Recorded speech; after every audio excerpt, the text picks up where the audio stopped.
wow, ce film-là, il va être bon. Les gens vont triper là-dessus parce que ça va être bon. On va faire une grosse sortie là-dessus, puis ça va être un hit. Charles Parisé est réalisateur et responsable de la programmation des rendez-vous Québec Cinéma. Je veux dire, à un moment donné, Bruce Willis, il est bien cool, mais je veux dire, je veux pas de lui pendant 50 ans.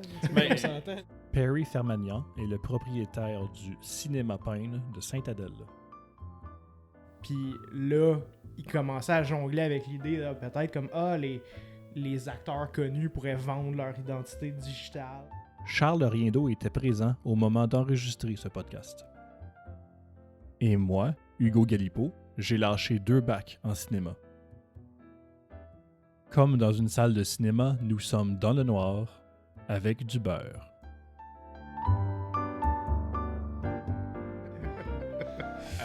Ok, mais moi j'ai cassé ça. Moi, un matin, juste avant de m'en venir, j'ai lu que, tu sais, l'article qui disait que Bruce Willis avait vendu son likeness, en tout cas, ben, son identité cinématographique. Basically, pour faire des deepfakes, pour continuer à faire des films, dans le fond, parce qu'il est plus capable d'en faire parce qu'il y a une maladie. Ben, c'est pas vrai, dans le fond. Ouais, moi aussi, je l'ai lu. Son agence a confirmé que... Ils ont confirmé ça. Ils ont fait une publicité de je sais pas quoi avec lui. Il avait donné son OK pour ça, mais il n'a pas été payé, puis il n'a pas vendu son identité numérique, puis même que la compagnie qui font les deepfakes s'appelle Deepcake, je pense. Je sais pas s'il y en a d'autres, mais apparemment que c'est eux autres les plus gros. Là. Ouais, c'est ça. Hein? C'est ça. Ouais. Ben, ils ont dit que eux-mêmes, ils ont dit tu peux pas vendre ça. Ils ont dit parce que c'est à toi puis tu peux pas vendre ça à personne. Ce qui est quand même étonnant. Là. Moi, j'étais sûr qu'ils auraient dit ah oui, mais peut-être que dans l'avenir, ça resterait quelque chose de Bruce Willis, il voulait, puis son agence a dit non. C'est ça? Non, non, c'est la compagnie, c'est-à-dire qu'ils font les deepfakes, ils ont dit on veut pas acheter ton likeness, mais ils ont quand même fait une pub avec Bruce Willis. Puis lui, il a donné son OK pour faire la pub, mais il n'aura pas vendu ses droits. Fait qu'on on va pas voir des films de Bruce Willis pour les 100 prochaines années de notre vie, là, faites en deepfake, whatever. C'est sûr qu'un jour, ça peut devenir de quoi qui peut être vendu et tout. Là. Mais je pense que, je vais dire de quoi ça va sonner tellement pas professionnel parce que je peux même pas le confirmer si c'était vrai ou si une autre rumeur comme ce que tu viens de dire. J'ai vu que James Earl Jones avait vendu... elle a comme pu enregistrer des affaires avec sa voix comme ça. Ils peuvent continuer à faire des trucs avec Darth Vader dans le futur, mais comme... AI, c'est ça. Ouais. Il a vendu sa voix, il a enregistré des affaires comme ça. Sa voix peut être recréée avec la technologie pour qu'il puisse continuer à avoir des répliques de Darth Vader, mais ça, c'est vrai. Ça peut être vendu. C'est vrai? Ouais, ça, c'est vrai. Ouais. C'est pas comme si Darth Vader, c'était le personnage qui avait de très longs monologues non plus. Là. C'est juste des petites phrases, des ordres qui passent une fois de temps en temps. Là. Mais c'est pas... justement, ça me dit, tu sais, comme... de personne à personne ou d'une entité à une autre, des contrats, ça se fait. Là. J'imagine que c'est juste qu'il n'y a pas encore de précédent légal pour ça. Ouais. J'imagine que dans un futur proche, ça devrait se faire. Disney sont bons là-dedans. Ils ont inventé les lois. Là. Ils ont fait, tu sais, c'est ça, puis ils ont fait la même affaire comme la nouvelle série, c'est quoi qui vient de sortir? C'est... Hocus Pocus 2. Non. Non, c'est le plus récent Star Wars qu'ils viennent de faire, c'est Andor. Non, pas Andor, juste avant okay, Obi-Wan. Il y a Darth Vader dedans, puis ils ont confirmé que c'était la voix enregistrée de James Earl Jones, qui sont capables de mixer dans ce qu'ils veulent maintenant. C'est pas lui qui a fait la voix, mais c'est sûr, le monsieur a comme 90 ans maintenant, là, fait qu'on va le laisser tranquille un moment donné. Je pense que c'est correct de pas s'attendre à ce qu'il va sonner la même affaire qu'il y a 50 ans. C'est normal de vieillir. Si je me trompe pas, c'est lui aussi qui fait Mufasa, right? Ouais, c'est ça. Roi Lion, puis ils vont faire un autre film de Roi Lion qui s'appelle Mufasa, justement. Ouais. Fait que d'après moi, c'est sûrement relié à ça aussi. Là. Ils vont sûrement... Je me disais, c'est sûr que le monsieur il est pas capable de faire un film au complet. Exactement. Ça paraissait dans le remake du Roi Lion que genre, ça lui tentait pas mal moins d'être là. C'est encore lui qui faisait... Ouais. On dirait ce qui m'étonne le plus là-dedans, c'est que tu l'aies vu. Je m'aime pas tant que ça. Je m'inflige des affaires de même des fois. Mais ça paraissait... il y a le YouTuber YMS qui avait fait... lui, c'est un passionné de l'original. Puis il a fait une vidéo comparative entre le remake et l'original. Elle va être en 3 parties. La première partie dure genre 2 heures. Il est vraiment acharné. Là. Puis, lui, c'est juste sur la voix ou sur le film? Sur le film. OK. Mais il passe beaucoup de temps sur les voix, comme quoi que James Earl Jones, c'est le seul acteur original. Tous les autres, c'est des nouveaux acteurs. Puis il compare des voice lines entre les deux films qui ont exactement le même texte. Puis c'est vraiment moins bon. Là. Il y a tellement moins d'énergie, puis il a pas envie d'être là. Non, c'est normal. T'sais, ils ont pas réengagé Jeremy Irons pour faire Scar, qui était comme la meilleure voix de tout le film. C'est vraiment bizarre là, qu'il ait choisi James Earl Jones. Ouais, ça doit être une question d'argent, sûrement. Là. Mais tu sais, encore une fois, le bonhomme, c'est sûr qu'ils l'ont pas sorti. Il a pas enregistré ça en studio. Lui, là ils ont sûrement fait. Ouais. Ah ouais, il est allé en studio. Ouais. Tout. James Saravo, il criait après. Bon, il criait après, mais Ouais, il sait quoi faire. il a traîné le pauvre. Oh my god, c'est incroyable. Mais tu sais, comme je disais, Disney ont fait la même affaire avec je pense que c'était Star Wars, c'était Rogue One, où est-ce qu'ils sont allés chercher des personnages morts, des acteurs morts, comme Peter Cushing, justement, qui était Grand Moff Tarkin dans l'original, puis lui, il est décédé, ça fait 30-40 ans, là, fait que lui, il a jamais imaginé ça de sa vie, qu'un jour, des ordinateurs pourraient répliquer un acteur ou whatever. Fait qu'ils sont allés chercher c'est un peu le même principe encore une fois. Ils sont allés chercher un acteur mort, puis on dit il va rejouer le même rôle qu'il a joué, puis on va CGI sa face par-dessus un autre acteur, puis on va payer la famille de l'acteur, parce que l'acteur lui-même il est décédé, là. Puis on va payer la famille de l'acteur pour créditer son rôle dans le fond. Mais tu sais, tout est sa famille. Je veux dire, moi je comprends que tu veux faire de l'argent, ok, là, tu te fais dire, regarde, ton père ou ton grand-père, il a fait ça il y a 30 ans, il va le refaire encore, puis on va te donner un chèque. Toi, c'est sûr, tu dis oui, tu t'en tapes, mais est-ce que lui, personnellement, il aurait dit oui à ça?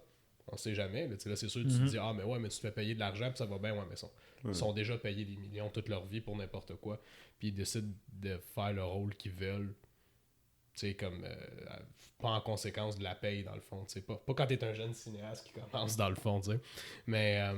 peut-être que lui, il voudrait pas, là, en regardant qu'est-ce que Star Wars est maintenant. Peut-être que lui, il dirait, moi, j'aurais jamais dit non. J'aurais jamais dit oui à ça, mais on le sait pas. Arrêtez de m'associer à ça.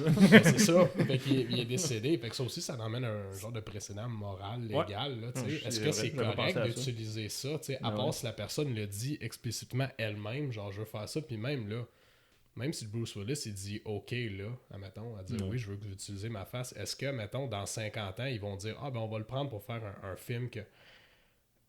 Mettons qu'il joue un rôle qu'il aurait jamais joué de sa vie, de son vivant, qu'il voudrait pas faire, là. Est-ce que c'est correct, genre, même si tu dis on l'a payé, fait que ça finit là, on fait ce qu'on veut avec, t'sais? Ouais, ce serait difficile de dire comme genre ok, je suis down de faire ce genre de film là, je suis down de... Tu peux pas faire un review de qualité aussi là. Tu on va vous dire tu peux prendre pour faire le type d'image, mais faire ce type de film là, mettons, mais il peut pas être là en train de lire le scénario puis dire que ok, ça passe tel cap. Tu peux le faire jouer dans n'importe quelle merde au final là, puis ça va Puis est-ce que ça vaut des Oscars, des nominations, mettons dans l'avenir là, ils peuvent mettre son nom. Non, mais tu sais, est-ce que c'est ça là, tu sais, c'est une Oscar 2052 du meilleur acteur, Bruce Willis. Encore. Puis c'est drôle parce que c'est quand même pas un concept qui date d'hier. Là maintenant c'est de plus en plus réel, mais même je sais pas si vous vous rappelez, je sais pas si vous l'avez vu là, le film de Final Fantasy. Non. Il y en a eu deux. Il y en a un qui était basé sur Final Fantasy VII. Puis après ça, il y en a un autre qui c'était comme complètement original. Puis eux autres, ils voulaient créer la première actrice complètement digitale. C'est un film en CGI. Là, on parle de comme... Je vais pas me planter. À peu près 2005, peut-être. Ouais, check ça. Final Fantasy de... Spirits, quelque chose?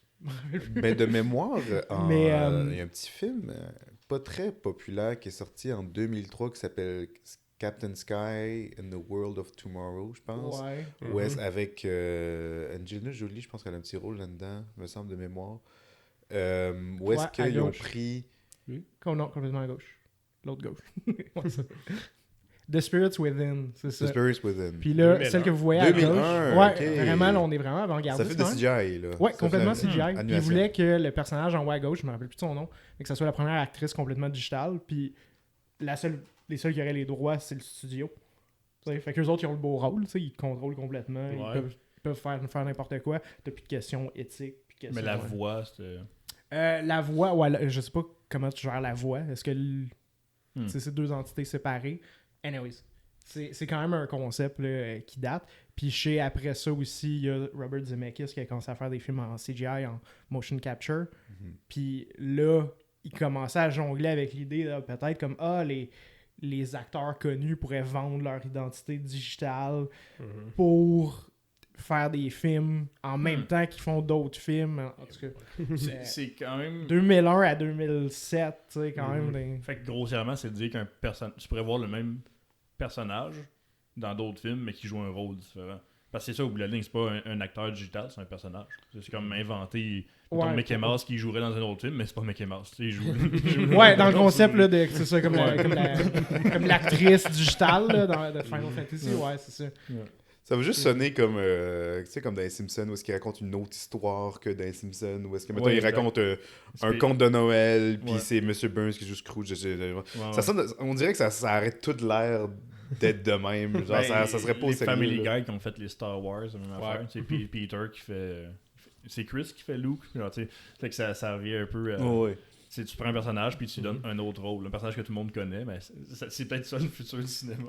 Mais c'est l'autre parce que ça revient comme l'ancienne production avant, comme tu retournes dans les années 30, 40, 50, 60, c'était ça, les acteurs, ils t'appartenaient au studio. C'était encore un petit peu...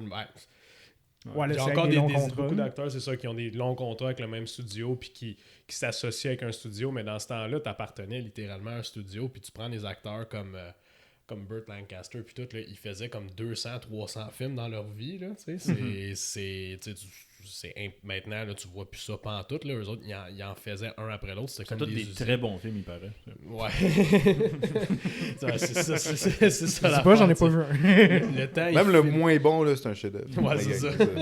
Le temps, il file bien les moins bons films, mettons, là, tu sais, comme la musique, n'importe quoi d'autre, mais c'est ça, mais tu sais, il y avait comme le plein contrôle de l'acteur, puis les acteurs n'étaient pas tant payés que ça dans le temps, sauf les gros noms, mais n'importe quel acteur qui était un peu mid, là, ou les réalisateurs, peu importe, ils n'étaient pas payés tant que ça. Là. Comme moi, je pense que le meilleur exemple, c'est les Three Stooges. Là. Tu sais, j'ai appris qu'ils sont morts, ils étaient pauvres, eux autres, ils n'ont jamais fait une fortune, ils n'ont jamais fait de fortune dans leur vie, eux autres, ils se faisaient crosser par le studio non-stop. Mais est-ce que au moins le studio subvenait à leurs besoins? Genre, ils payaient-tu un logement ou quelque chose de même? Ils leur payaient quand même quelque chose. T'sais, il y avait une paye puis tout, mais la manière qu'ils l'écrivaient, c'est qu'ils étaient payés le même salaire que le gars qui faisait le ménage sur le set, genre, admettons, tu sais. Mais, c'est des faces qui sont reconnaissables partout aux États-Unis maintenant. T'sais. Bon, c'est sûr, ça fait longtemps qu'ils sont décédés puis que ça joue plus, mais quand même, c'est quand même comme un hallmark, comme on dit.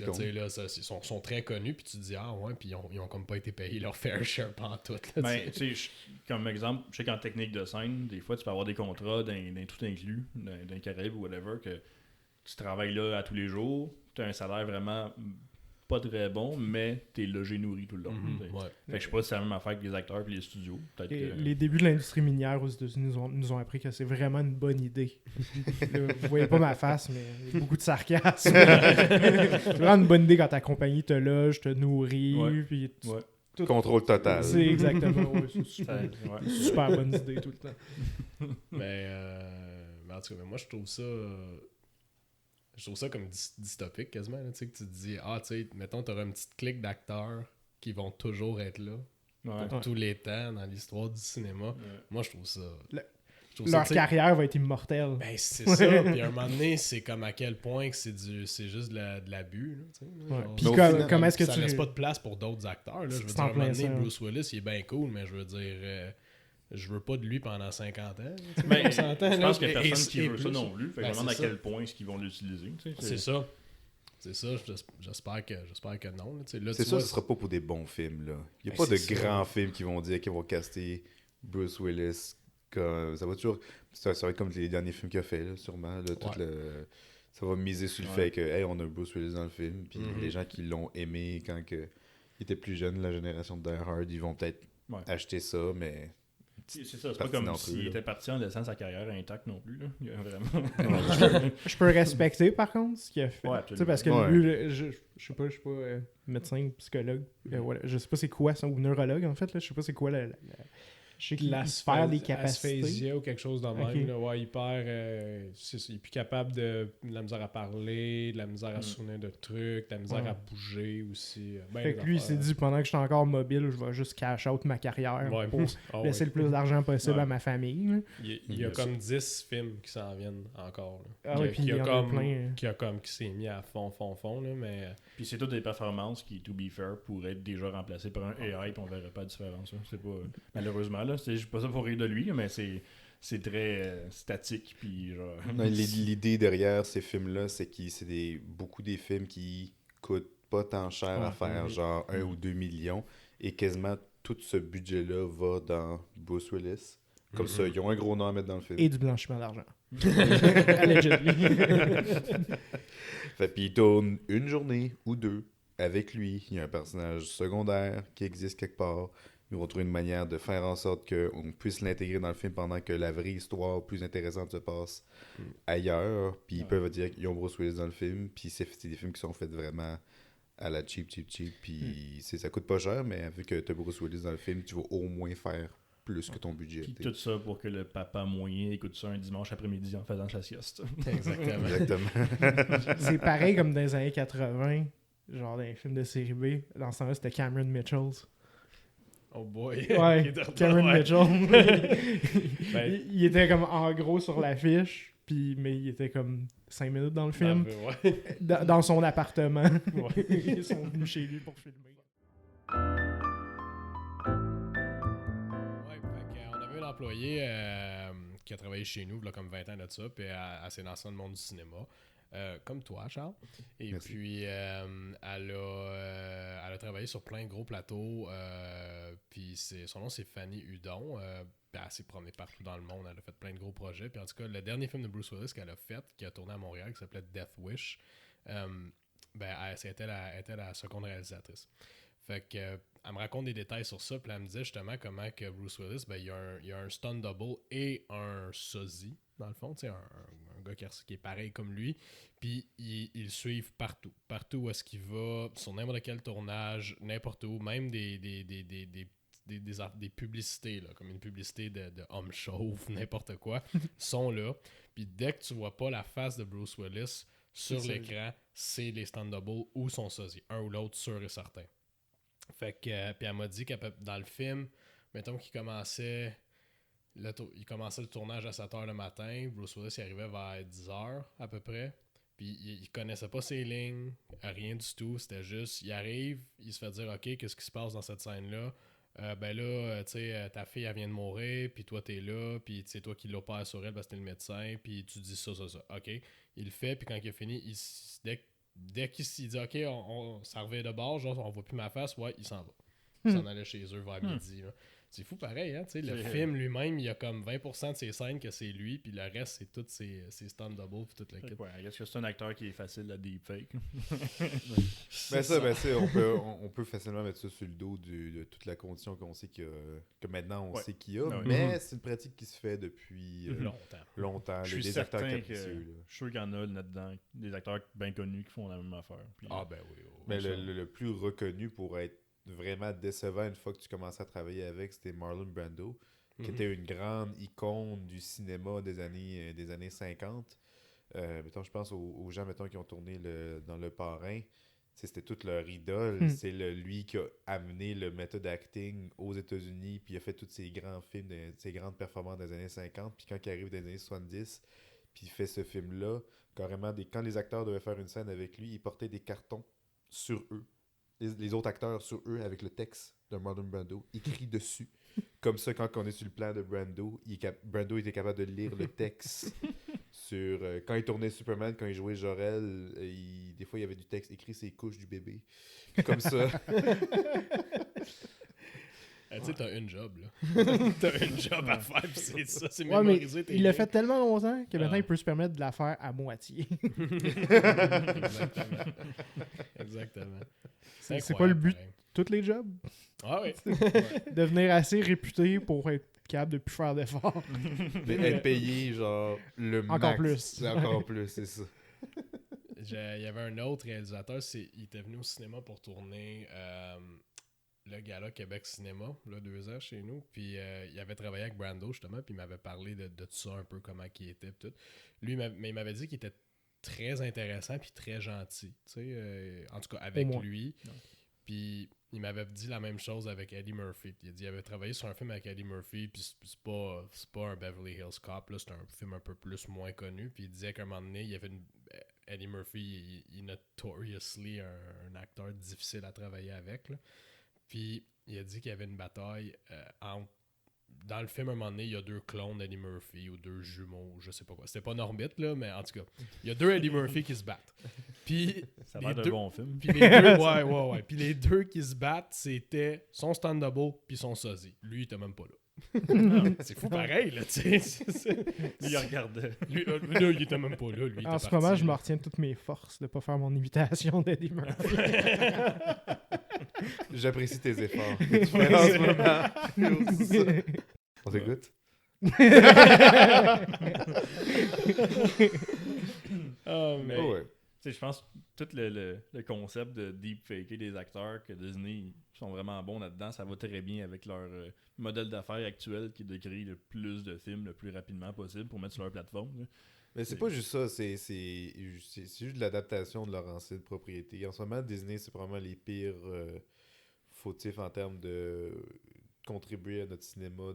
On fait rien d'original, on fait rien de nouveau, on fait rien avancer, on n'avance pas dans la modernité. La modernité dans notre cinéma, c'est faire ce qui se faisait avant. Ouais. C'est ce que c'est. Là, au moins de moins en moins, parce que je pense qu'on a toute une fatigue de ça. Puis à cette heure, les remakes puis les suites, c'est comme de films que on s'en fout pas mal. Là. Je vous encourage à voir Hocus Pocus 2. J'ai aucune idée c'est quoi. J'ai jamais vu le premier, j'ai pas vu le deuxième, j'irai pas le voir jamais de ma vie. Mais c'est ce que c'est. Puis Disney, c'est pire là-dedans. Tu fais un remake quasiment plan par plan du Roi Lion. Non, ok, c'est quoi le but? C'est quoi l'intention artistique là-dedans? Il n'y en a pas. C'est juste faire c'est pour ça que je dis que de ne pas avoir à gérer des vrais acteurs, pour eux autres, c'est l'idéal.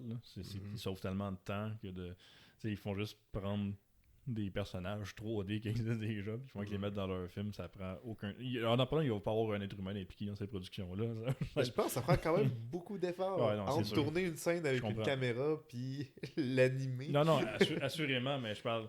Le fait qu'un acteur, justement, peut faire plus qu'un film en même temps, c'est quand même intéressant pour eux autres là, de pouvoir faire des productions doubles, les releases en même temps. Parce que c'est ça qu'ils veulent, eux autres, c'est du volume pour mettre sur leur plateforme de streaming. Ils n'en ont rien à foutre de... Pour garder des subscriptions. Exactement. Il faut qu'ils gardent les gens accrochés à leur plateforme, sinon ils vont perdre de l'argent. Fait que d'autres, puis ça paraît aussi, tu regardes un film qui sort en salle, puis un film qui sort sur la plateforme de streaming directement, puis la qualité est vraiment différente. Là. C'est 2 films différents. Là. Absolument. Moi, je peux le dire en tant que propriétaire de cinéma, là, c'est... T'sais, quand le monde arrive, il dit « Ah ouais, non, mais c'est aussi bon, c'est comme...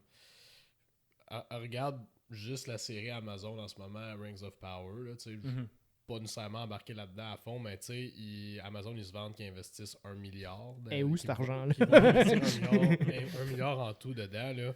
Puis, toi, Charles, tu travailles sa production. La prod de TV et la prod de cinéma, c'est pas la même chose. Non, vraiment c'est 2 mondes différents. Puis le streaming, ben, ça reste que c'est de la prod de TV qui fait ça. C'est comme c'est le modèle qui continue. Puis tu le vois, là, c'est pas pareil. C'est pas... les Rings of Power, ils ont plus de budget que les films qu'ils ont fait, puis les films, ils dépassent encore de loin au niveau du make-up, de tout au complet. Fait qu'ils sont pas rendus là encore. Même Game of Thrones, quand ils étaient tout fiers de dire qu'il y a la grosse scène de bataille à la fin de la série, que je me souviens plus comment ça s'appelle la bataille, j'ai pas écouté, là, mais qui était comme... Il disait que ça avait coûté... L'épisode avait coûté entre 50 et 100 millions, quelque chose de même. Il était comme, c'est la scène de bataille la plus chère de l'histoire de toutes, là. Puis c'était terrible, là. Comme, je sais pas, tu sais, je sais qu'il y a du monde qui disent que c'est un chef-d'œuvre comme bataille, puis tout, parce que tu vois rien, puis il fait noir, là. Puis c'était comme ça dans les livres. Mais je suis pas d'accord. Le lighting était juste pas bon, là. Puis avoue-le, là. OK, là, cache-toi pas derrière le ouais, mais on a voulu faire ça spécial. Le lighting, j'ai vu la bataille, c'était terrible, là. Tu vois rien de ce qui se passe. Je pense que t'as voulu parce que c'était pas bon. C'est-tu un cas de... Je pose la question... C'est-tu un cas de... Parce que je l'ai pas vu, justement. Je pense qu'il y a juste Charles ici qui l'a... Ouais, c'est ça. Ouais, j'ai posé la question. Moi, Charles, à l'autre Charles... Oui, Charles. Les deux Charles, on va essayer de trouver le plus possible le public qui nous écoute, à savoir comment pas nous distinguer. Ben ça, ça va toi, c'est un cas de... Parce que quand tu fais de la colorisation, de l'étalonnage, tu es dans une salle sombre avec des écrans les mieux calibrés du monde, la meilleure qualité. Fait que des ajustements de même, là, tu es capable de super bien le percevoir et tout. Alors que quand tu transposes ça sur une télé, dans une maison, où est-ce que les lumières sont probablement allumées, il fait jour, la lumière du soleil reflète dans l'écran, là, nécessairement, ça se peut que tu vois juste rien. Ouais. Est-ce que d'après toi, c'est un cas de ça, ou c'est un cas de genre, non, ils ont vraiment mal fait leur job à l'éclairage ou même en post-production avec l'étalonnage? J'ai une réponse en 2 volets. Parfait. Premièrement, ben, tu sais, pour avoir ce genre d'indice-là, pour vraiment voir où est-ce qu'il y a le problème, ben, il faudrait que tu vois quelque chose en partant. Puis on voit rien. Fait que c'est très dur à dire il est où le problème, parce qu'on voit rien. OK? Puis deuxièmement, ben, c'est de leur faute. Parce que justement, tu le sais que c'est pas comme ce qui va être diffusé en salle, que c'est dans un environnement contrôlé. Tu sais c'est quoi les types de projecteurs, tu sais que l'éclairage, tu sais, elle va être à quel niveau, tu peux faire des tests. Là, tu sais que les gens, il y en a qui vont l'écouter sur leur téléphone dans le métro, il y en a qui vont l'écouter sur leur ordinateur à job, il y en a qui vont l'écouter dans leur salon, dans un setup quasiment comme un cinéma, puis il y en a qui vont l'écouter en plein jour avec leur mauvais salon, avec le soleil qui fait un glare directement dans l'écran. Tu le sais, fait que fais un compromis avec ta vision artistique, puis fais en sorte que ça soit au moins... Ouais, c'est ça, que ça soit lisible, que ça soit, que tu puisses le regarder. Là. Puis avec tout cet argent-là, j'en reviens pas qu'ils n'ont pas été capables d'engager un consultant historique pour avoir au moins une petite idée de stratégie militaire médiévale. Ah ouais, je sais que ça t'avait choqué. Là, ça n'a pas rapport avec le sujet du podcast, fait que je ne vais pas embarquer là-dessus ici. Je pourrais en parler tout seul pendant 3 heures, juste à quel point il n'y a pas une stratégie militaire qui fait du sens. Puis Perry, je sais que tu joues beaucoup à franchise Total War. Est-ce que tu as déjà mis tes artilleries à l'extérieur des murs de ta ville? Non, c'est ça. Puis tes troupes, du côté, tu sais, ils ont creusé une tranchée pour retenir une armée de zombies qui ressent pas la peur ni la douleur. Fait qu'ils ont créé des tranchées juste pour les ralentir. Puis eux autres, ils ont décidé de se mettre du mauvais côté des tranchées. Ou est-ce que s'il faut qu'ils fassent une retraite tactique, ils sont obligés de se passer en entonnoir sur des petits ponts qu'ils ont préparés. En tout cas, j'arrête là parce que je pourrais en parler pendant des heures. Et où l'argent? Ben c'est ça, le but de mon point, c'est ça, c'est qu'ils sont pas rendus au niveau cinéma, tout simplement. Au niveau de la prod, ils sont pas rendus au niveau cinéma, puis tu vas dans la qualité, puis c'est normal, c'est moins payant pour eux aussi. Là, je veux dire, tu peux pas, je veux dire, c'est bien cool, Rings of Power, c'est l'exemple que je prends parce que c'est d'actualité là, mais c'est pas aussi payant qu'un film comme Seigneur des Anneaux qui sort au cinéma, qui va aller faire, ou juste les Hobbits là, qui sont allés chercher 900 millions là, au box-office. C'est sûr qu'ils vont pas investir autant dans une série, c'est pas autant payant pour eux. Fait qu'ils camouflent ça le mieux qu'ils peuvent, puis c'est ça, mais c'est pas le même niveau. C'est ça que je suis un peu plus pessimiste par rapport à ça, puis je me dis que des films comme Le Seigneur des Anneaux, qu'on a eu dans les années début 2000, il y en aura plus. Je pense que c'est un peu des anomalies, genre, puis que c'était pas supposé exister. Ces films-là sont sortis au parfait moment, où ça avait le bon mariage, genre les effets digitales, ils commençaient à être là puis à être crédibles, mais ils utilisent encore beaucoup de practical effects. C'est pas normal d'avoir donné autant d'argent à Peter Jackson qui faisait des films hyper gore puis genre. Un de mes films préférés de tous les temps, Brain Dead ou Dead Alive, dépendamment de la localisation. Là. Si vous avez jamais vu ça, là. J'ai écouté son premier film l'autre jour, Bad Taste, qui a été fait avec des peanuts là. Puis ce serait très drôle de regarder ça à quelqu'un puis de pointer ça. Le gars qui a réalisé ce film-là, il a fait Le Seigneur des Anneaux. Je vois que ça dirait peut-être, mais il faut vraiment voir le film, là. C'était fait avec rien, là. Rien, puis c'est cave, puis c'est extraordinaire, là. Fait qu'on revient à Amazon qui se vendent d'avoir dépensé des milliards sur leur série, mais que le résultat n'est pas là. Ils n'ont pas la prod pour. Ils n'ont pas l'expertise, puis ils n'ont pas la prod pour encore. Je trouve que c'est très similaire un peu aux Chinois qui bâtissent n'importe quoi, puis qui veulent comme assez, mettons des smartphones, des chars, des ci, des ça, mais ils ont tout le temps des lacunes par rapport à ce qu'ils ont parce qu'ils manquent d'expertise. Moi, je trouve que c'est ça, dans tous ces cas-là.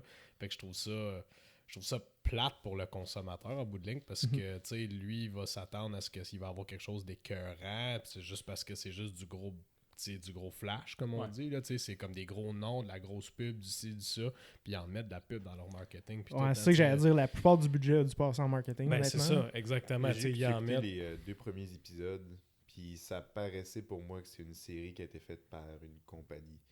Ouais. C'est ça que ça filait, que c'est vraiment des décisions corporatives. Factory made movie. C'est vraiment ce que c'est, là. J'ai jamais acheté le monde dans lequel on était, alors que les films, j'ai jamais été le plus grand fan des films, mais je reconnais que c'est des très très bons films. Mais tu sais, il fait des grands efforts pour que tu rentres dans le monde. C'est ça l'idée de rentrer dans une aventure de même, c'est que t'aimes le monde dans lequel t'embarques.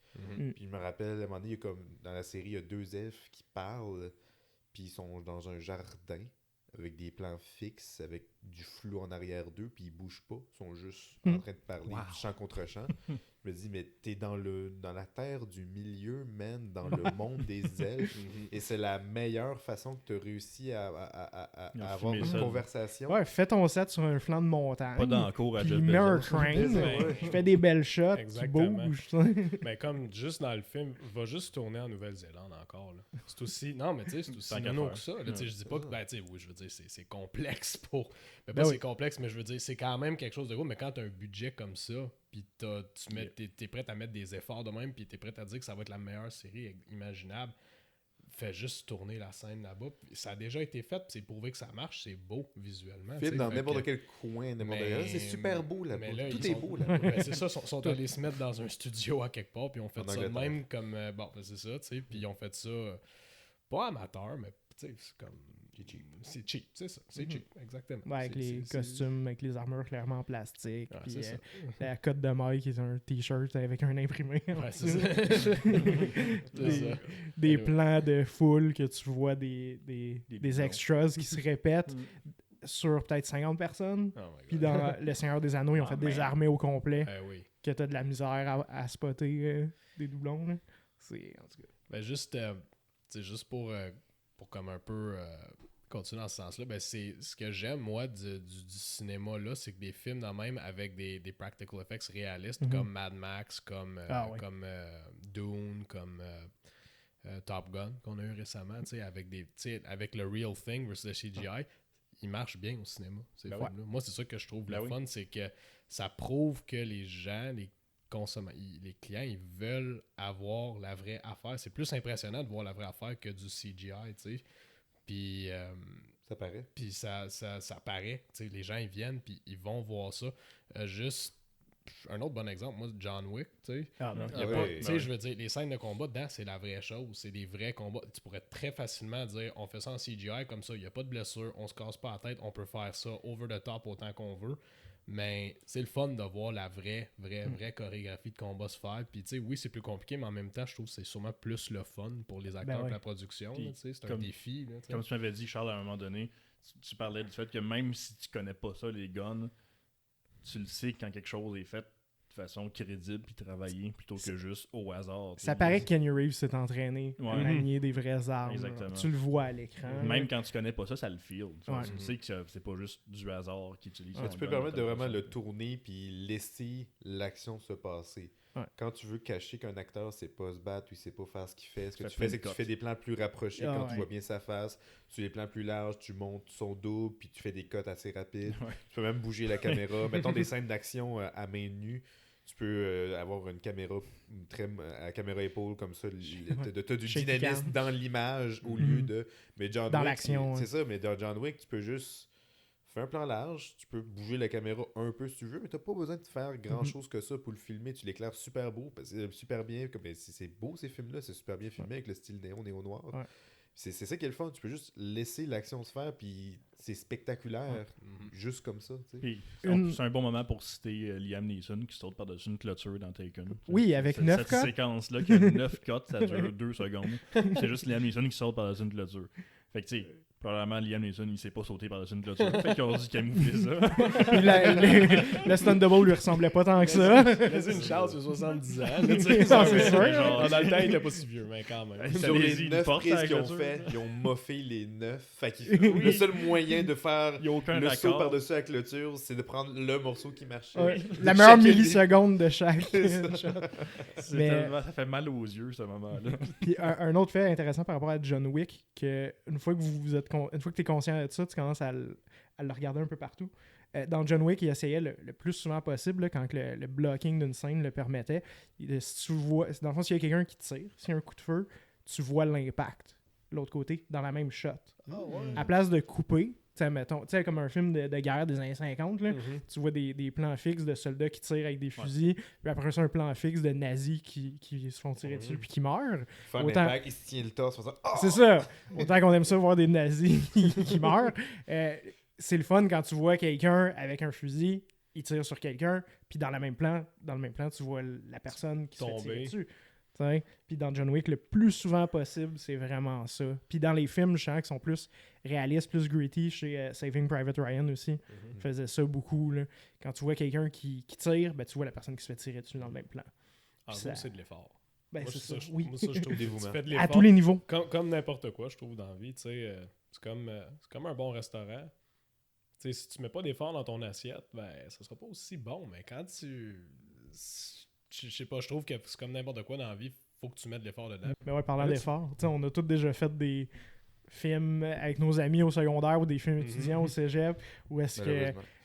on a des fausses répliques de fusil, puis là, justement, on se tire dessus, mais c'est ça, c'est du champ contre champ, comme si c'était une conversation, tandis que ça devrait pas être filmé comme une conversation, tu sais, c'est une scène d'action. Ouais. Ouais.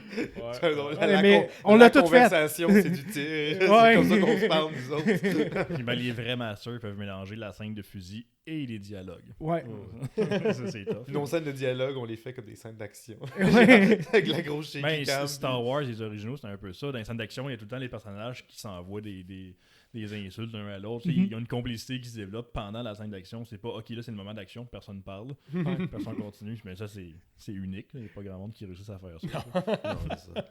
Je pense que c'est dans justement les plus récents films, mais moins récents, mais Rogue One, des scènes d'action sont vraiment plates parce que c'est juste du piou-piou, puis il n'y a rien qui se passe en même temps. Il n'y a pas de comédie, il n'y a rien d'entraînant là-dedans. C'est vraiment juste... Non, c'est fou comment les films d'action justement, qui coûtent cher, comme ceux-là, réussissent très peu à faire de l'action le fun. Ouais. C'est ça qui est contradictoire, on dirait. C'est pas qu'une question de comme plus que tu peux mettre d'argent, plus tu peux mettre la ressource de faire de l'action le fun. Non, tu peux faire de quoi. La plupart des. Plus que tu as de budget, plus que.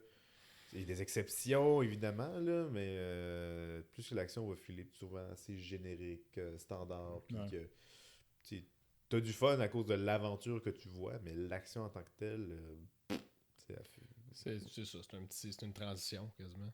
Je pense qu'on ne saura jamais parce que les plateformes de streaming, particulièrement Disney, ils vont jamais révéler leur chiffre d'affaires parce qu'ils savent qu'ils font un petit peu pitié. Mais genre, c'est pas aussi bon qu'ils prétendent. Je suis convaincu que la plupart des gens qui s'abonnent à Disney+, c'est pour regarder des vieilles affaires. Avec raison, tu sais, si tu veux aller voir les vieux Pixar, je suis convaincu qu'ils y vont pour ça. C'est ça qui les attire à l'origine. Ils sont tous là. C'est facile à regarder. C'est easy. Genre, tu veux ça avec ta manette de TV. Je pense pas qu'il y a ben du monde qui... Il y en a, évidemment, comme les fans de Star Wars, ils veulent voir les nouvelles séries de Star Wars, mais c'est pas avec ça qu'ils gardent. T'sais, les gens qui vont là, t'as toutes les Simpsons, t'as toutes ces vieilles affaires-là. Ça, c'est des chiffres qu'ils vont jamais révéler parce qu'ils veulent pas que les gens sachent ça, mais je suis sûr que c'est ça. Mais la plupart, ouais, vas-y. Ouais, et puis là, on dirait qu'on s'acharne beaucoup sur Disney, mais on a Mais beaucoup... c'est tellement le fun. ouais, c'est le fun. Mais Rogue One, je l'ai bien aimé, puis The Mandalorian, c'était excellent. Oui, le C'est, Mandalorian. t'sais, Ah, il y a des mais, exceptions. t'sais, Mais c'est normal juste qu'on plus parle facile de Disney. parler de... C'est- Ouais, c'est c'est parce ça. que son gros, là, c'est Ben ouais. 35% C'est de ridicule. la production de films, c'est eux qui Ouais, le fait font qu'ils vont maintenant. prendre 35% de nos conversations. Fait- Exactement. non, mais c'est ça. Non, mais c'est vrai. C'est quand même normal qu'on en parle. Là, tu sais. Ouais. T'sais, parce Surtout que... que ça, quand on est aussi insatisfait de ce qui en ressort, c'est ça.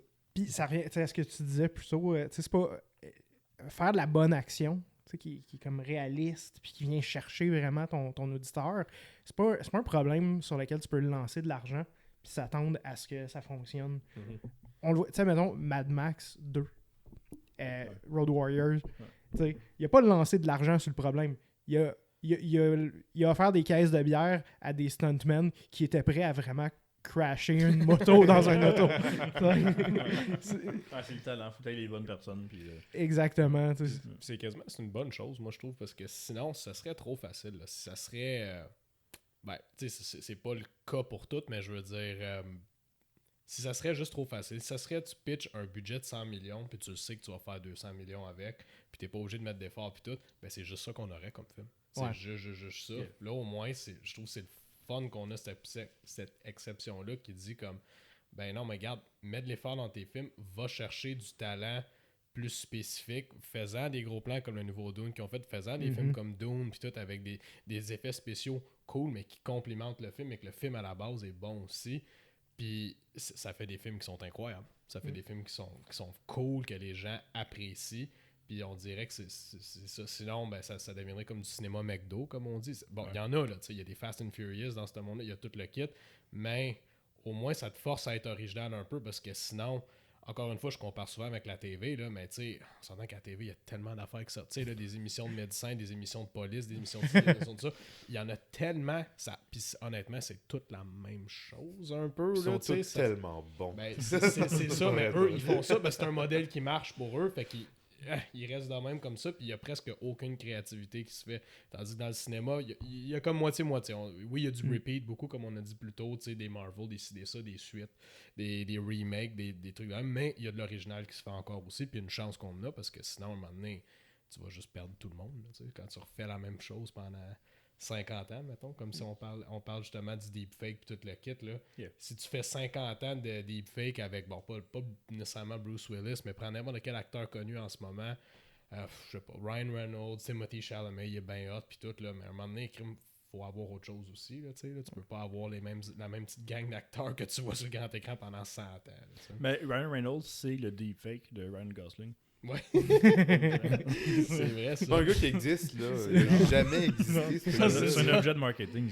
J'ai une question pour toi, Perry. Ouais. Justement, on parlait de films plus réalistes, gros budget, beaucoup d'action, vraiment le fun.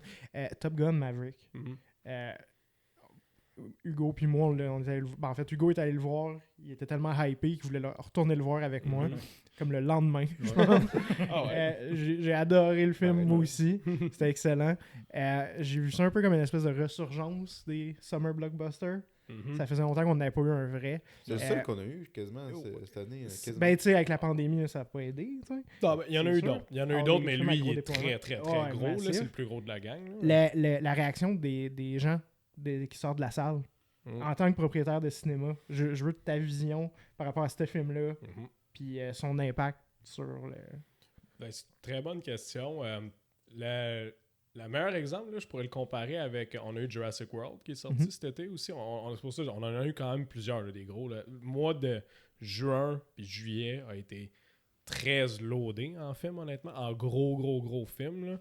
Puis le mois d'août, ça a été très, très calme. Septembre aussi, on n'en parle même pas. Mais on a eu Top Gun qui est sorti au mois de mai. Et puis, bon, ça a été un huge success. Il est encore là, d'ailleurs. Il est encore là. On le joue encore cette semaine. Ça fait 20 semaines maintenant, je pense. Il est rendu pas mal à la fin de sa run, je dirais, mais c'est normal, là, je veux dire. Il a fait 1,7 très décent, je pense. Ouais, c'est ça. Il y a d'autres films du même genre, il serait dans un Dollarama dans le bac à rabais à ce stade-ci. C'est ça, exactement. Mais les gens qui vont voir le film, ils adorent ça. Vraiment, ils adorent ça. Moi, c'est une affaire que j'aime beaucoup du cinéma, c'est que, tu sais, je vais à la première scène au début où est-ce que tu sais, t'as Ed Harris qui débarque de son char, qui se met comme au bout de du airfield, ça, ouais. Puis qui se met comme ben stiff debout, puis là, lui, il passe par-dessus avec son jet comme pour le défier, pour faire comme moi, je t'écoute pas, là, c'est moi, je vais faire ma run de jet, même si toi, tu veux pas. Puis tout, tu sais, le vent explose, le toit, ça c'est une vraie histoire, ils ont dit que le toit il a pété, puis ils ont dit on peut juste faire une take, puis that's all, là. C'était pas supposé, mais c'est parfait. Le char il a bougé, puis le prop il a arraché carrément, tu sais. Puis lui, il bouge pas, là, tu sais, tout le monde il se tasse, mais lui il reste straight comme ça. Juste cette scène-là, dans la salle, tout le monde a une réaction. Tout le monde fait comme un oh, un wow. Ouais. Juste ça, tu vois que le monde y aime ça. Tu sais, John Wick, c'était la même chose quand il y a la première scène de bataille dedans. Je me souviens que ça finissait, puis le monde, c'était comme My God! Puis le monde, il y a du monde qui riait tellement qu'ils trouvaient ça comme incroyable. Là. Puis quand le monde y sort, il en jase, il adore ça. Puis on a bien des gens qui sont revenus le voir aussi. Comme tu as dit, vous êtes allé le voir 2 fois. Je pense chacun, moi je l'ai vu 3 fois. Ils ont ressorti le film en IMAX plusieurs fois sur son 20 semaines qui est à l'affiche, que dans le monde du IMAX, ça arrive presque jamais. Là, Parce qu'il y a une demande, les gens ils veulent le voir. Exactement. IMAX, dès qu'il y a un nouveau film qui sort en IMAX, là, même si le film, c'est pas... Même s'ils savent que le film ça va pas être aussi populaire que l'autre d'avant, faut qu'ils sortent dans les salles IMAX. Puis là, ils ont ramené Top Gun. Ça arrive vraiment pas souvent. Fait que ça pour dire que le monde adorait ça en sortant. Puis c'était le fun. Puis tu pouvais demander... Tu sais, je demandais aux gens, est-ce que vous avez aimé ça? Ah, on adorait ça. C'est malade. C'est incroyable. Ils nous ont envoyé... Paramount nous a envoyé des petits posters que je sais pas si je vous en avais donné un à vous autres. Non, mais je les ai vus. Tu les avais mis sur la page Facebook. Parce que je n'ai encore si jamais vous voulez là, mais ils nous avaient envoyé des petits posters qui nous disaient comment vous pouvez les donner à vos clients. Puis c'est Official Sponsored Merch from Paramount. Il est vraiment cool. Puis on les donnait, puis tu sais, le monde, il tripait. C'est d'habitude sur des babelles que tu arrives à la fin du film, tu offres ça au monde, il y en a 1 sur 10 qui va le prendre, là, tu sais, genre, mais là, tout le monde en voulait, puis genre, au point que, ça sortait. Il y a un gars, il est sorti avec ses enfants, puis lui, il capotait, là, il était comme, vraiment, lui, il était comme, hey, ça fait un bout de je suis allé au cinéma, puis là, il était comme, c'est incroyable, il parlait à son fils, puis là, il était là comme, hey, c'était des vrais jets, c'est la vraie affaire, puis je donne le poster, puis il a dit, on s'en va le faire encadrer tout de suite. Là, okay? Là, vraiment, il a dit ça. Il a dit ça. Il niaisait pas. Il était comme là. Il parlait à son fils. Il dit là, on va trouver une place puis on va aller le faire encadrer tout de suite. Là, puis je vais l'accrocher à la maison. Puis tout. Fait que, bref. C'est ça qui est génial du cinéma. Oui. C'est qu'il n'y aurait pas eu cette expérience-là dans son salon chez lui. Même s'il a accès. Là, il y a un beau moment avec ses enfants. Puis il y a un memento pour se rappeler de ça. Puis c'est une belle mémoire qui se fait. C'est vraiment comme le cinéma en tant qu'événement. Pour ces enfants-là aussi. Oui, c'est ça. Ouais. Puis tu t'as pas ça dans ton salon. T'sais. Non, absolument pas. Puis là, pour venir, mettons, en comparer avec Jurassic World.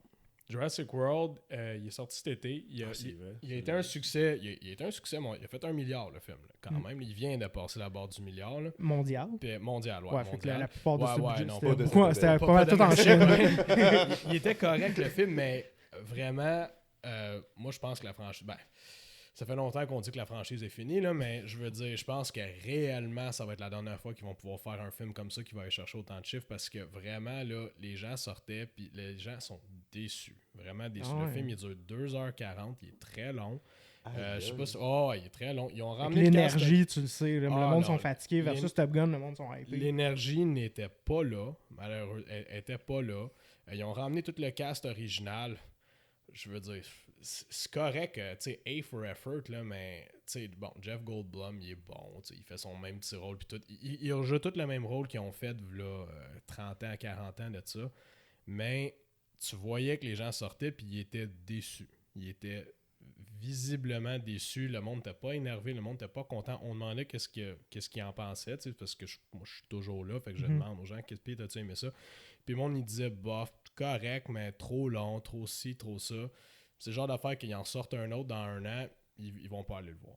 Ils vont pas aller le voir, puis ça, je trouve ça plate parce que, tu sais, bon, eux, ils vont regarder ça et ils vont dire que c'est un succès parce que, il a fait 1 milliard, c'est sûr que c'est un succès, voyons donc, mais tu fais, mais tu viens d'achever ta franchise. Tu viens d'achever ta franchise bien comme il faut. C'est pas nécessairement une mauvaise chose, mais puis aussi, si tous ces gens-là qui sont allés voir le film, ils vont être déçus, puis eux, c'est une franchise qui attire beaucoup, beaucoup, beaucoup de gens qui vont pas nécessairement souvent au cinéma. Puis eux, ils vont voir ça et ils vont dire « c'est vrai, c'est ça des films. Ça n'a pas valu tant la peine puis l'investissement que j'ai fait d'aller au cinéma pour ça. » Question pour toi. Est-ce que tu dis que les gens réagissaient de même pour le dernier puis on va pas en faire un autre après à cause de ça, mais je pas nécessairement mettre au défi ce que tu viens de dire, mais l'autre avant... Jurassic World 2, j'ai oublié comment il s'appelait. Là. Dominion? Fallen Kingdom. Non, Fallen Kingdom. Fallen Kingdom, Dominion, c'est le dernier. C'est ça. Parce que je l'ai vu, puis pas particulièrement un film particulièrement excitant non plus. Non. Les gens avaient-tu la même réaction? Il a fait beaucoup d'argent en Chine. C'était très similaire. Je te dirais que le silver lining de ceux-là qui viennent de sortir là, c'était les acteurs originaux. qui ramenaient dans le fond. C'était les acteurs originaux des films. C'est Ouais, ça ça a dû qui asseoir ont, beaucoup de ils ont gens. poussé. Puis même que le deuxième, il avait poussé ça fort, fort, fort. Il y avait Jeff Goldblum, il était dans le deuxième, dans Fallen Kingdom. Ouais, c'est Mais vrai. il était pas là longtemps, il était là au début puis il était là à la fin. Là. Tu sais, il y avait une petite scène derrière, mais ils l'ont mis à fond pour faire comme hey, regarde, la gang originale était là.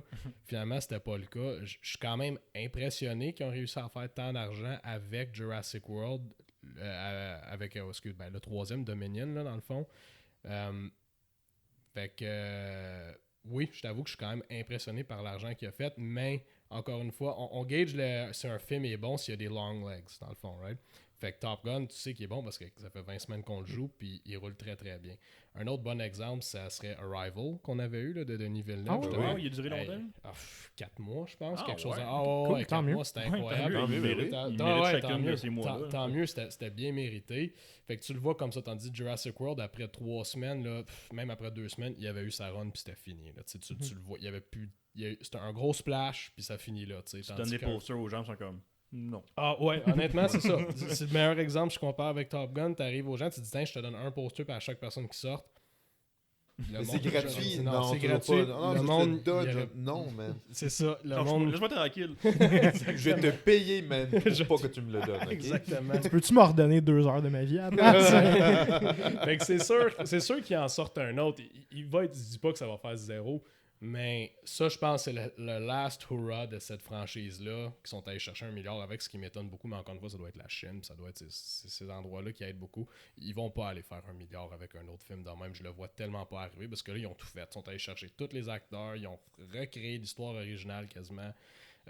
C'est vraiment, là, je sais pas que c'est d'autres qui peuvent faire, à part s'ils font vraiment un espèce de outside the box thinking, là, mais tu sais, je suis pas... Dans Je l'espace. suis pas scénariste. Ben, c'est ça, tu sais, je suis J'ai pas vu- scénariste ou pas. J'ai vu assez de films d'horreur pour savoir que la suite logique, c'est dans l'espace. Ah ouais. Fait qu'on on le voit comme ça. Mais sinon, tu sais, pour venir, on a parlé du streaming tout à l'heure, vite fait. Tu sais, mettons, cet été, encore une fois, on a eu beaucoup de gros films. On a eu Lightyear, le film de Buzz Oui. Lightyear, right? Puis ça a été très intéressant parce que le film, ça a été un flop total. Ah, ouais? Le film, avec les plus basses recettes de Pixar dans l'histoire de Pixar. Ils n'ont jamais eu un film qui a fait moins d'argent. Ça, on que sait pourquoi, là. C'est parce qu'il y a des gays dans le film. Ah oui, ben c'est ça. Ah oui. C'est toute ça la raison. Absolument. C'est parce qu'il n'a pas joué en Arabie Saoudite. Oh non! Non, le plus gros market de films. La sweet petrol money. Ouais, c'est ça. Puis en Russie, Ouais. tu sais, mais... Fait que, ils ont sorti ce film-là, puis le film, il a floppé complètement pour...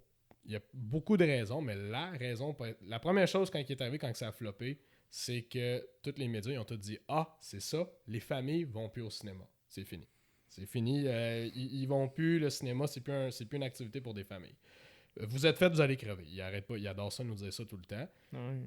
Fait que là, OK, sur le coup, tu vois ça, tu te dis, bon, OK, c'est un petit peu... Parce que c'était le premier gros film pour enfants de l'été. Puis 2 semaines après, 3 semaines après, on a eu Les Mignons. Puis Les Mignons, il a brisé tous les records. C'est Ouais. un des plus gros films de l'année, là. C'était incroyable, la quantité de gens qu'on a eu Un pour ça. narratif fait pas de sens. Ouais.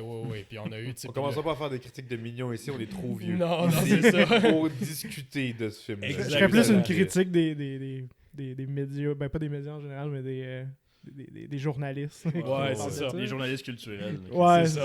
ça. Ouais, les familles vont plus au cinéma, sauf quand c'est des millions. C'est ça. Mais là, Sauf c'est quand ça. ils y vont pour aller voir d'autres films. Ouais, exactement. Ils se l'ont fait mettre en pleine face. Là. Tu sais, vraiment, comme là, c'était fou. Bon, là, t'avais les memes, pis tout, Les les Gentle Gentle Minions. Minions, pis tout le kit. Mais tu sais, c'était le fun. Là, tu sais, ça prouvait que, regarde, les familles pis les jeunes veulent aller au cinéma encore. Fait que là, à la suite de ça, ils ont fait des études, parce que, tu sais, il y a tout le temps des études qui se font par rapport à ça. Pourquoi est-ce que Lightyear, il n'a pas marché, puis pourquoi Minions, il a marché? Ouais. Parce qu'il y a beaucoup de raisons derrière, mais la raison principale qu'ils ont sorti, c'est que Buzz Lightyear, les gens s'attendent à ce qu'il soit sur Disney+. Ils savent qu'il va être sur Disney+. Ah Fait que ouais, C'est ça tant qu'il que disait. Il disait, les gens, Ah. ils savent que c'est un film de Disney, Puis le film aussi, une autre raison, il avait pas l'air assez intéressant, puis il avait mal marketé le film. Les gens comprenaient pas c'était quoi Lightyear, c'était-tu le jouet, c'était-tu un vrai personnage, c'était-tu une suite. Il y avait plein de raisons, mais les gens ne voyaient pas l'obligation d'aller le voir au cinéma parce qu'ils n'étaient pas tant intéressés dans le film, puis plein d'autres raisons. On va l'écouter quand il va sortir. Quand il va sortir sur Disney+, puis ce rhétorique-là, on l'a déjà vu même avant le streaming, que ce soit les clubs vidéo ou n'importe quoi. On va le pogner à la TV un moment donné, puis finalement, le monde, 80% des gens, ils le voient pas sur la TV. Non, ils l'oublient parce qu'il y a plein d'autres trucs qui sortent. Maintenant, l'écart, mettons, avec le streaming puis la sortie en salle est beaucoup plus courte que quand, mettons, quand j'étais petit, entre la sortie en cinéma puis la sortie en DVD. Je me rappelle, ça prenait vraiment du temps entre la sortie au cinéma puis la sortie en DVD. C'était des fois quasiment un peu moins d'un an parfois. Ça pouvait... Maintenant, c'est quelques mois à peine. T'avais le temps de l'oublier. Puis là, quand tu voyais l'annonce pour le DVD, tu es comme ah oui, c'est vrai, ce film-là existe. Là, ça te donnait envie de le regarder. Tandis que là, c'est au cinéma, la semaine d'après, t'es en streaming. Des fois, ils sortent en même temps. J'ai vu ça passer. Ça dépend pourquoi. Ça, c'est tout un sujet qu'on peut embarquer dedans tout de suite après aussi, si vous voulez. Mais grosso modo, c'est ça. C'était que Disney dévaluait la valeur de leur film en le mettant sur leur plateforme de streaming à eux. Comme ça. Puis là, ils ont créé une habitude où est-ce que leurs consommateurs sont comme ah ben, je vais attendre qu'il va sortir sur Disney+. Là, eux, publiquement, ils se félicitent, ils se tapent dans le dos, puis sont comme ah oui, regarde, c'est winner, Lightyear va devenir le plus gros film de streaming sur notre plateforme. Mais derrière Closed Doors, là, ça braille en tabarouette, puis il y a du monde qui se font mettre dehors, là, parce que là c'est parce que jamais ils feront leur argent. Parce que c'est un film qui a coûté entre 100 et 200 millions avec le marketing, tout le kit, puis ils récupéreront jamais leur argent là, avec le streaming. Fait que c'est ça qu'on est en train de voir, puis là c'est ça qui est comme tout en train de changer la game du streaming, qui pensait que c'était la solution à tout, il y a 2 ans. Puis sinon, c'est juste un autre sujet complètement par rapport, mais Warner Brothers en ce moment, eux autres, ça va vraiment mal là-bas, là, extrêmement mal. Oh oui. Qu'est-ce qui se passe? Ils viennent de se faire acheter par une autre compagnie, ils appartenaient à AT&T avant. Puis là, ils appartiennent à Discovery, comme le Discovery Channel. Puis tout le kit, Warner appartient à Time Warner, qui s'est fait acheter par AT&T. Puis AT&T s'est fait acheter par... AT&T, ils ont vendu. Ils ont vendu. Ils ont vendu un autre, mais toutes ces grosses compagnies-là, c'est tout ça. Maintenant, Paramount, ils appartiennent à... Il appartenait à... Des films de télécommunications. Non, c'était pas Vivaphone, mais c'était... Viacom. Viacom, exactement, c'est ça. Il appartenait à eux. Universal, c'était quelque chose... c'est le réseau qui ont NBC, je pense, qu'ils ont acheté. En tout cas, mais... J'ai oublié. Bref, c'est beaucoup de... Non, Téléfilm Canada. La Sodec, Fait qu'anyway, ils se sont fait acheter par eux, puis eux, Warner, pendant la pandémie, c'était les premiers qui sont arrivés puis qui ont dit tous nos films sont en day and date streaming. Ça veut dire qu'ils sortent au cinéma puis ils sortent en streaming en même temps parce qu'ils voulaient grossir leur service d'HBO Max aussi. Et puis, ils ont eu des conséquences à cause de ça. Puis là, une des conséquences, c'est que la compagnie qui sont propriétaires de Godzilla puis King Kong, tout le kit, je pense que c'est Elevation, mais je m'en souviens plus exactement, sont associés en partenaire avec Warner Brothers. Ils veulent se dissocier d'eux autres parce qu'ils sont pas contents de ce qu'ils ont fait avec King Kong et Godzilla. Christopher Nolan aussi, il est arrivé ça. Ouais. Christopher Nolan a quitté. C'est quoi sa compagnie déjà? Il faisait tous ses films avec Warner. Ouais, lui, depuis toujours, il fait tous ses films. Mais non, mais il y a sa compagnie de production à lui, c'est Syncopy. Syncopy, c'est ça. Ouais, ils se sont complètement dissociés de Warner Brothers. Il est rendu chez Universal. Son prochain film, Oppenheimer, il le fait chez Universal. Fait que là, ils ont perdu leur plus gros réalisateur. Ils ont Denis Villeneuve puis Dune encore. Denis Villeneuve, j'ai entendu dire qu'il veut faire la même chose que lui. Il veut quitter. Ben, il était pas content avec la release de Il était Dune. pas content, lui non plus. Puis là, il voudrait quitter. Là, il y a comme une espèce de bataille. Pas une bataille légale, mais le film n'est pas en danger. Mais je sais que si, admettons, il y aurait l'occasion de le faire, il le ferait. Il y avait eu de la merde avec Blade Runner 2049 aussi. Que, genre, ils ont montré dans le trailer qu'il y avait Harrison Ford. Puis lui, il voulait absolument que ça soit un plot twist dans le film. Les autres, ils voulaient marketer comme hey, Harrison Ford, il est de retour. Ça marche avec Star Wars. Ça a sa campagne de marketing. Si vous vous rappelez des posters de Blade Runner 2049, c'était les deux côte à côte, Ryan Gosling et Harrison Ford. Harrison Ford qui, désolé pour les gens qui nous entendent puis si quelqu'un nous écoute. Hey toi. Quelqu'un qui arrive puis qui veut écouter ce film-là, les deux, c'est comme si c'était un buddy movie avec les deux ensemble, alors que, désolé spoiler, mais Buddy ça fait comme cop 5 ans que le comedy. film est sorti aussi. Là. Harrison Ford arrive aux 2/3 du film. Ah là, ouais, c'est pas plus loin. là. Fin, là. Il est caché dans le fond d'un hôtel à quelque part. Là, puis Las il sort. Vegas. Puis c'est parfait. Genre, c'est comme au bon moment. Tout. Ben oui. Moi, je sais pas pour vous, moi, j'ai rien à redire. Ah, le oui, film mais est- ça- le le film script est de ce absolument film-là. génial. Ah oui, Ça file pas du tout Nostalgia Bait. Non, Comme Jurassic non. Park qu'on fait avec Sam Neill, puis Sam Neill, right, l'acteur de Jurassic Ouais, Park. Ouais, c'est ça. Puis Laura Puis ça- Dern. puis, puis- C'est ça. puis Puis Jeff. l'autre qui arrive dans la scène, là, puis la caméra est en contre-plongée, puis ils le mettent sur un piédestal. Puis Ah, regardez, il- c'est le personnage que vous Il aimiez. est crotté dans son hôtel poussiéreux avec son t-shirt gris sale.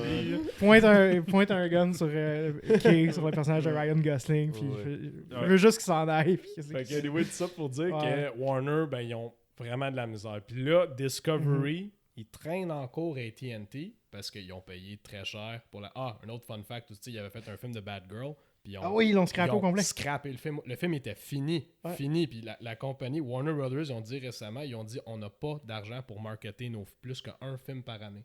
Puis c'est pour ça que des films comme Black Adam, puis Don't Worry Darling, tout le kit, c'est les acteurs qui marketent le film avec des affaires comme lui qui a spité sur Chris Pine, puis plein d'affaires.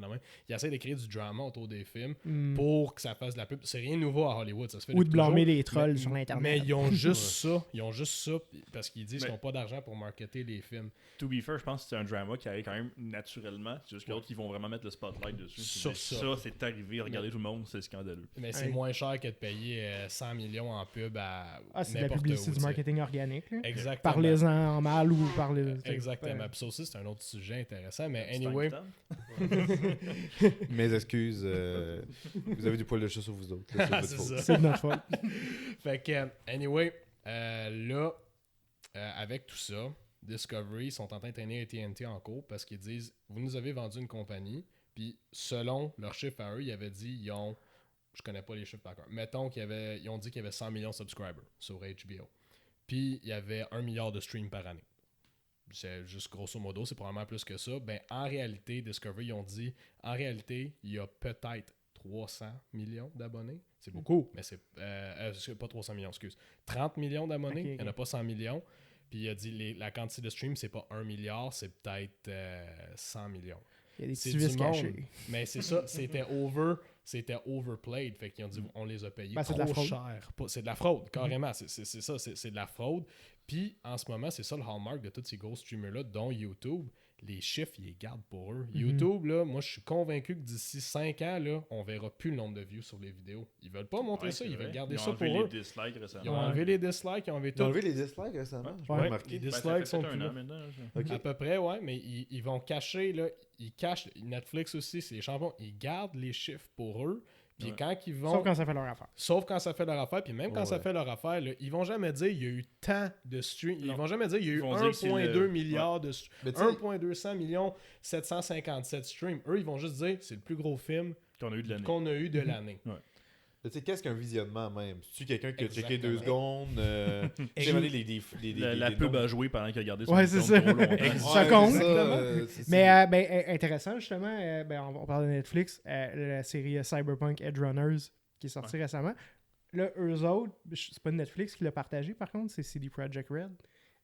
Mais il avait partagé le nombre d'heures que la série avait été visionnée. Ouais. Ça, c'est plus intéressant, tu sais, parce Ah que oui.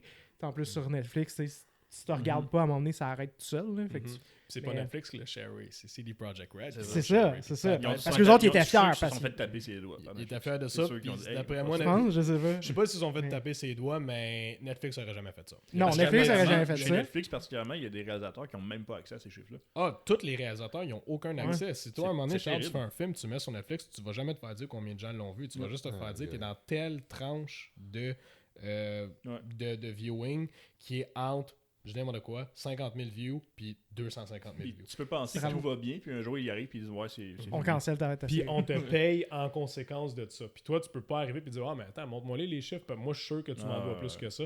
C'est tout ça, la game du streaming en ce moment. Moi, c'est ça qui me désole là-dedans. C'est que c'est vraiment une petite clique de gens là, qui ont accès à tout ça puis qui gardent tout l'argent pour eux. Puis eux autres, en bout de ligne, ils vont à des stock meetings. Ben, c'est tout ça. C'est tout du investor puis du Wall Street bullshit, là, malheureusement.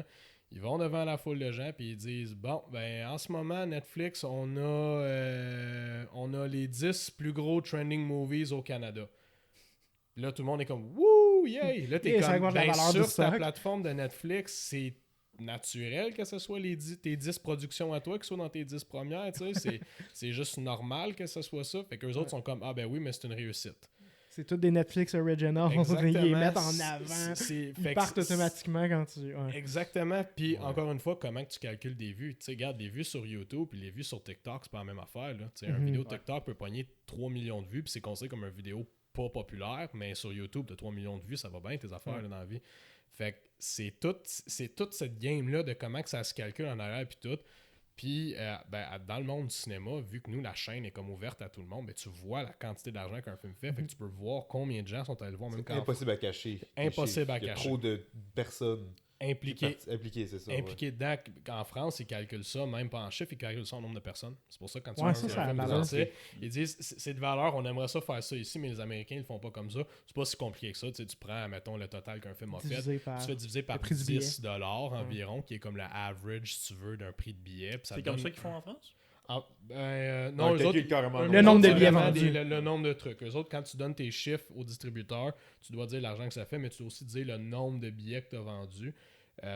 Fait que, nous autres, c'est pas tant complexe que ça, mais eux, ils savent exactement c'est combien. Puis c'est pour ça que sur leur poster, ils vont souvent mettre tel film a été vu par 2 millions ou 3 millions de téléspectateurs. Ce qui est intéressant, là, tu vois exactement. Ça en dit long, c'est digestible pour les. Tu dis, hey, ils l'ont vu, fait que je vais le regarder. Fait que tu veux le voir exactement. Moi, je regarde ça d'un point de vue cinéma. Hein, c'est sûr. Jurassic World Dominion a fait 30 millions, mais Chris Pratt, il l'a vu 6 fois avec sa famille. Ça pour dire que t'as pas ça avec du streaming, dans le fond. Comment ils calculent une vue, eux autres, ça peut être, tu l'as écouté 1 minute, un film de 2 heures, ou un film de 4 heures comme The Irishman. Ah, mais c'est une vue, ça, quand même. Fait que c'est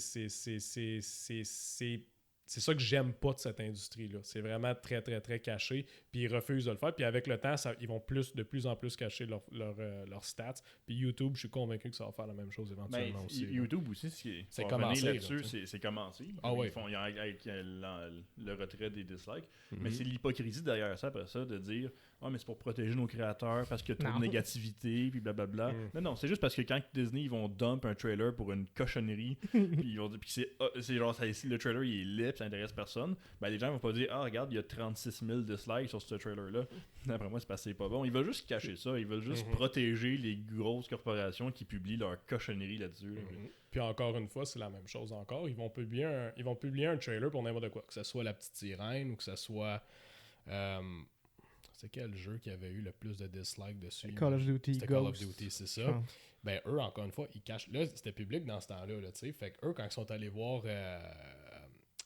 je pense que c'était Activision dans le temps, mettons qu'on prend l'exemple de Code,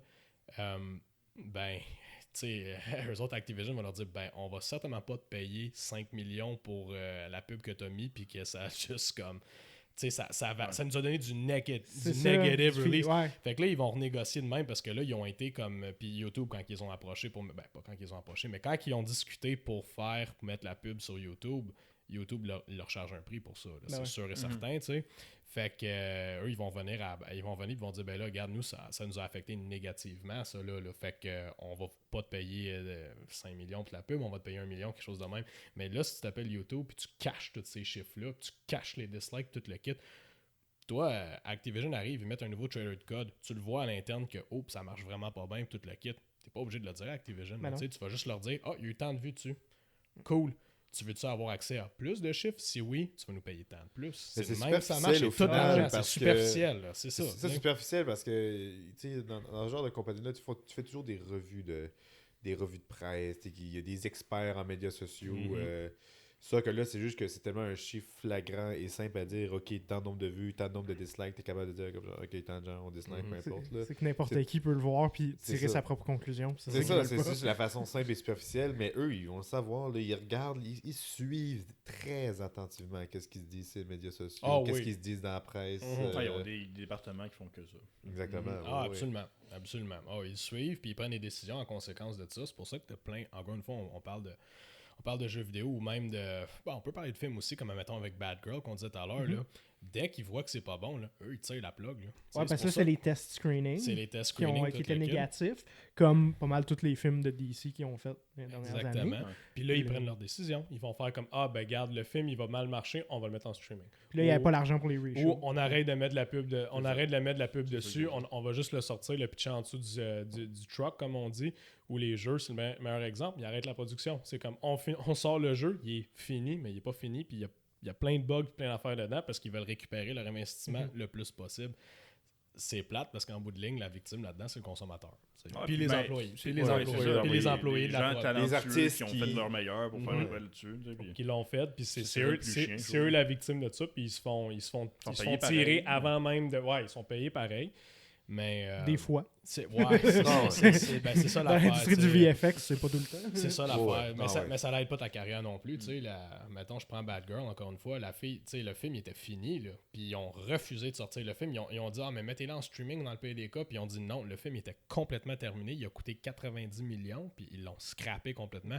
Prends tout le staff qui ont travaillé sur ce film-là qui était comme hey, on fait notre premier gros film parce qu'il y avait beaucoup de nouveaux acteurs, beaucoup de... Non, ça allait changer des carrières. Ça allait changer des carrières. Là, t'as sacrifié des carrières au complet. Là, je leur souhaite qu'ils se relancent là-dedans, mais tu sais... Hey, question pour toi, Charles. Ouais, let's on go. parle de streaming, Oui. justement. Ouais. Non, pas toi, l'autre. Il va falloir address ce issue-là éventuellement. Souvent, qu'est-ce qu'on se fait dire? Mes parents me disent ça depuis que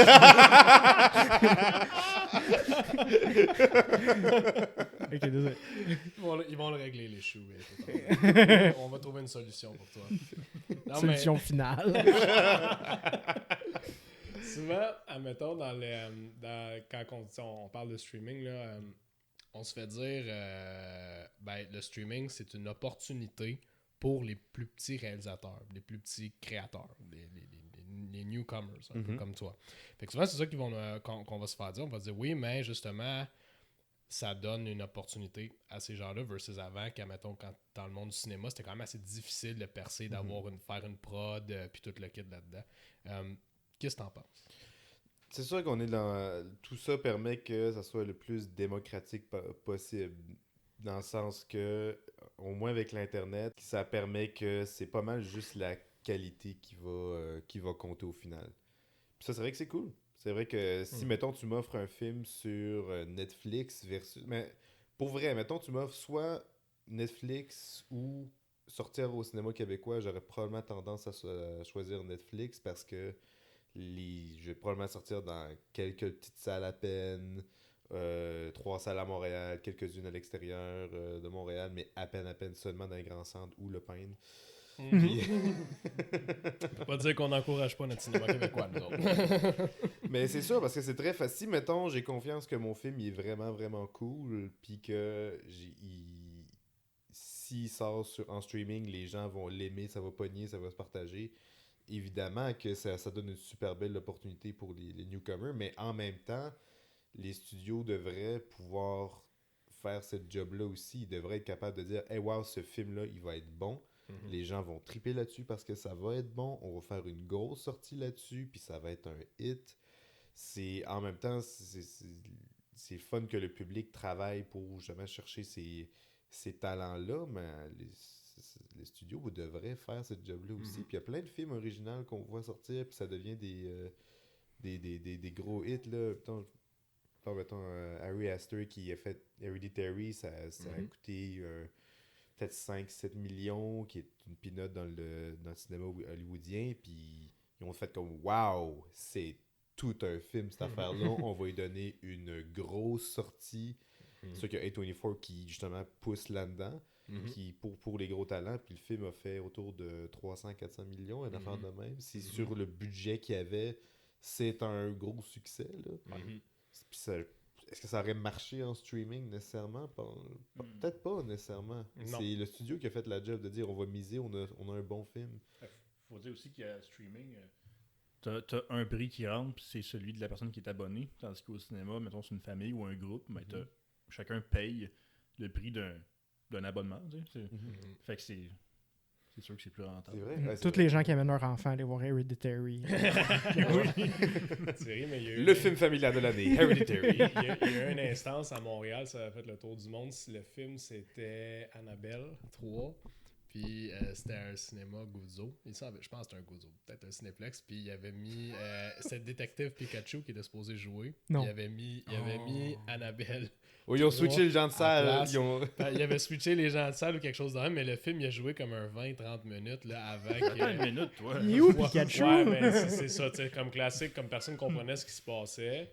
Ils sont allés avertir le staff. Le staff, il était comme ben ça doit être une bande-annonce ou quelque chose de même. Mais je sais pourquoi. Hey, longue en colline, ta Je sais. bande-annonce de 30 minutes. Je sais Ils en pourquoi. disent beaucoup, Parce que c'était Warner Brothers, les deux films, puis ils avaient envoyé le film sur le même DCP, sur le même hard disk. Fait que quelqu'un s'était fourré. Je me souviens, quand je l'avais reçu chez nous, j'avais fait hey, ça serait-tu drôle que quelqu'un se mélange entre les deux, puis c'est arrivé. Puis c'est arrivé à Montréal en plus. C'était très très drôle. Fait que c'est drôle comment que ça peut arriver. Mais juste à l'heure, on en parlait avec Charlie. Et puis, Ça va être... Ok, c'est non, mais correct, je l'accepte. on comparait un peu l'industrie de la musique avec l'industrie du cinéma.